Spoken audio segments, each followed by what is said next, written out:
Hey, what's up, guys? This is Colin Reese. I want to talk about why I have such a big problem with the majority of US men's national team YouTubers. I can tell that most of these people are new soccer fans, and I remember when I initially came across these people, I commented below their videos, complimenting how well they talked on camera and the production value of their videos. And I asked them why they thought Sebastian Lletget wasn't a good player, because Sebastian Lletget's a really technical and creative player, which is really rare for American players. And almost all of these people said, "Oh, I can't tell if you're trolling or not." I remember Yank Report said that to me, and also Jake Landau of It's Called Soccer said that to me. And they had no argument about why they thought Sebastian Lletget wasn't good. And when I told them why I thought he was good, their comeback was, "Oh, I can't tell if you're joking or if you're trolling or not." I think why they said this is these guys and a lot of the other U.S. men's national team YouTubers, they don't actually know enough about soccer to make any real observations about players or evaluate players or analyze either the team's play or players' play. And some of these guys pretend to be coaches, and maybe they do have some of their accreditations, but they don't seem to know very much about soccer for people that supposedly study it and want to be coaches. Because all since, I don't know, maybe the last year and a half or so, when they've been analyzing the US men's national team, all they've done is really just harassed and scapegoated MLS players. And they've really had nothing to say about Greg Berhalter's tactics or the formation he used.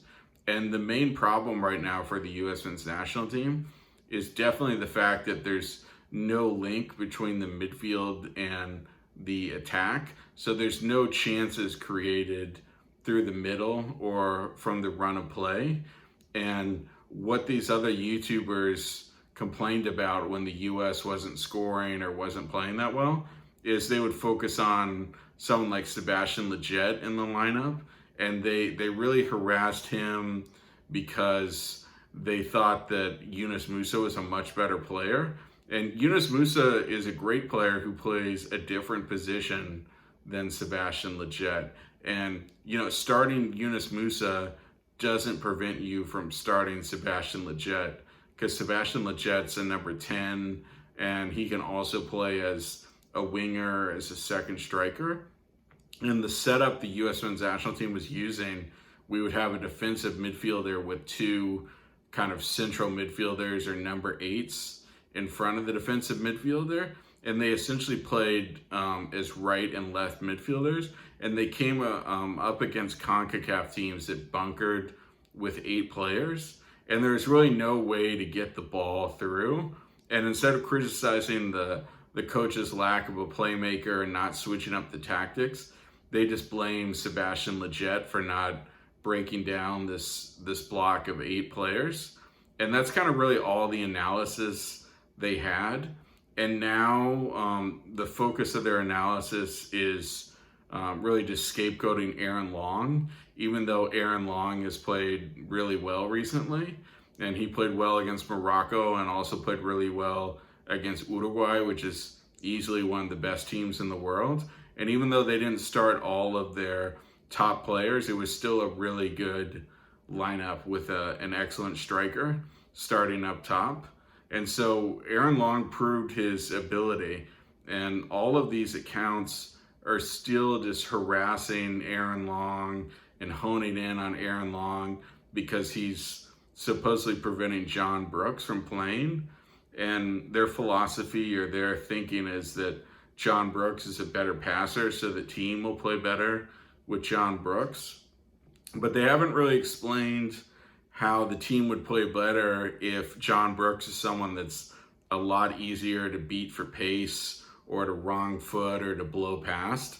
That's the only problem with John Brooks, is that he's not as fast or quick or agile as someone like Aaron Long. And so Aaron Long's a better 1v1 defender. And it doesn't make sense how these guys keep harping on Aaron Long when if you start John Brooks, you're just going to have a defense that's easier to beat. So this really makes no sense. Like having a better passer in the defense isn't more valuable than having a better defender that's got solid technical ability that can pass well with both feet. There's nothing wrong with Aaron Long's distribution or his technical ability.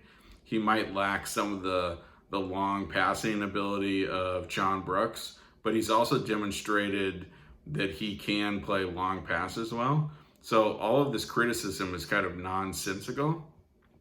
And all of these accounts have really just focused on what MLS players are on the roster and the lineup, and they haven't focused on the problem with Greg Berhalter's tactics, which is that he focuses on high pressing over keeping possession and creating scoring chances.